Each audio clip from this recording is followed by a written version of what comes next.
చంద్రబాబు గారు పవన్ కళ్యాణ్ గారు దాడి ఎవరు చేస్తారని. అరే నేను దాడి చేయాలని మీరు ఆగుతారా? నేను మీ మీద దాడి చేయాలని ఆగుతారా మీరు?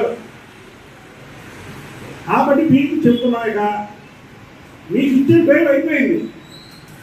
మీరు ఆ పేరుని సద్వినియోగం చేసుకోండి, భార్య పిల్లలతో పారిపోవడం కాదు, పండి మీరు వదిలేస్తా.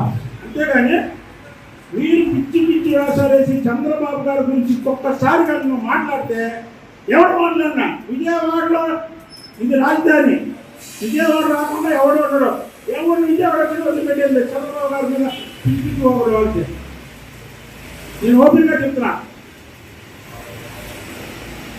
ఒకసారి మీడియా మిత్రులు కూడా పరీక్షించుకోండి. ప్రభుత్వం వచ్చిన తర్వాత నేను కానీ నా మిత్రులు కానీ ఇక్కడ ఉన్న వాళ్ళు ప్రతిరోజు మీ వీడియోలో తెలుస్తారు. ఏ ఒక్క వ్యక్తి ఎవరి మీద దాడి చేసాము మేము? ఎవరి మీద దాడి చేయాల? ఎందుకని ఈ కుక్కలు, ఈ అరిచే కుక్కలు వీళ్ళ గురించి తెలుసు. మా కృష్ణా జిల్లాలో ఎవరు కొడాలని కానీ, వల్లభనేని వంశీ కానీ, జోగి రమేష్ కానీ, దేవినేని అవినాష్ కానీ, వెల్లంపల్లి సీను కానీ, ఈ 5 కూడా అరిచే కుక్కలు.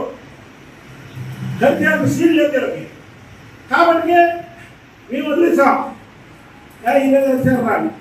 అలాగనే మళ్ళీ ఇంకా అడుగుతున్నారు, ఇంకా పిచ్చుకొక్కలు మళ్ళీ వాటర్ కడితే ఏం చెప్తాయని కడతాయని రాజు పెట్టుకోడతారు. అలా చేస్తాం మేము కూడా చెప్తున్నాయి. అలాగని ఎక్కడైనా సరే నీ పిచ్చి పిచ్చి వాకులు వాగు నీకు ఇచ్చే టైం అయిపోయింది. చంద్రబాబు గారి గురించి ఒక మాట మాట్లాడామంటే నువ్వు కాదు ఎవరు మాట్లాడినా సరే విజయవాడలో ఉద్దాయంకన్ అనే వ్యక్తి చంద్రబాబు నాయుడు గారికి ఎప్పుడు సైనికుడు కావాలంట. నేనేదో ఎమ్మెల్యే అవ్వలేదు, ఎంపీ అవ్వలేదు, ఉదయాంకరణ ఉన్నాడు అనుకుంటున్నారు మీరు. అవన్నీ నథింగ్.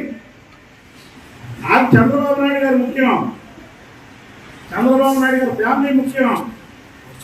ఎవరైనా సరే పిచ్చి పిచ్చి వాగారంటే మాత్రం విజయవాడ బోర్డర్లో ఎవరిని వదిలిపెట్టే ప్రసక్తి లేదని తెలియజేస్తాం.